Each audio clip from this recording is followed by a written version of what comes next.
good morning. First day in my new room. First day sa akong gamay nga room. First day sa ako ang life na nagluto dali. Pero kabaw mo, mas okay dito. Paano ka lang sariwang hangin. O, diba? Meron akong bentana na makita ko yung araw. Diba, okay na siya ngayon konti. Naka-arrange na yung konti yung room ko, ay yung kitchen ko kanina. Sobrang kalat. Yun lang, simple lang. Yun ang bedroom. Ito yung bed ni ate. Ito hindi pa tapos. At least, konti-konti lang. Diba? Mas gusto ko pong maliit na room. Tapos dito okay yung wifi. Hindi ka masyadong ng wifi dito sa kanilang bahay. Kaya yun ang bahay na tinitirahan ko. Yun. Nakita niyo yun? Yan ang bahay na tinitirahan ko.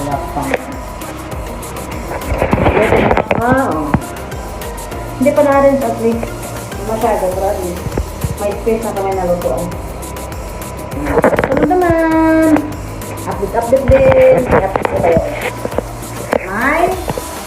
To a room tour journey. Alam ko. May lunch. May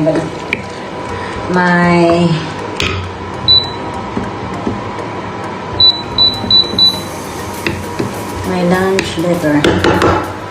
Pero mamayang gabi ko pa yung kakainin. May lunch ko na. Ito pala yung baon ko.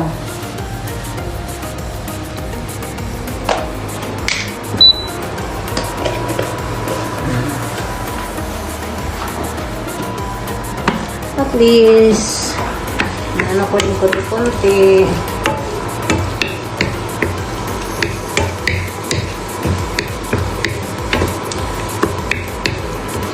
At least ngayon yung lutuan ko, ano siya, komportable.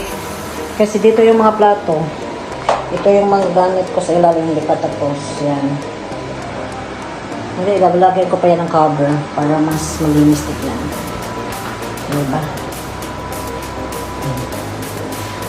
Makalalagyan pala ito ng cover sa ilalim eh. Cortina. Yung fridge ko, wala na laman. Madumi pa.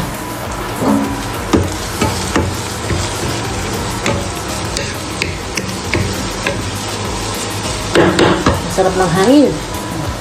Fresh na fresh ang hangin. Yan ang bahay ko dati. Diyan na ako nakatira dati. Tinitignan ko lang tumaro na to kung sana maging masaya ako dito. Okay yung pamumuhay. Wala masyadong problema. Pero feel ko sa room ko is comfortable ako eh. Wala dun sa room ko dati. 3 years din ako nun eh. Pero dito is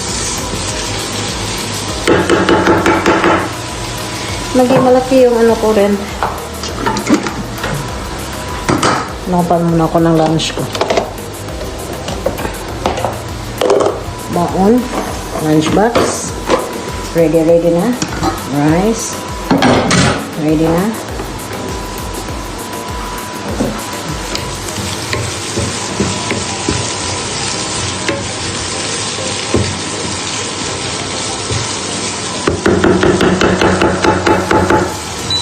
Okay na to.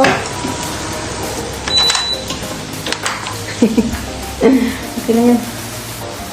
Sige, prepare mo na ako ha.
Mag-steam rice naman. Okay. Ano ko dapat akong bahaw. Ano ba? Lente lang. Steam.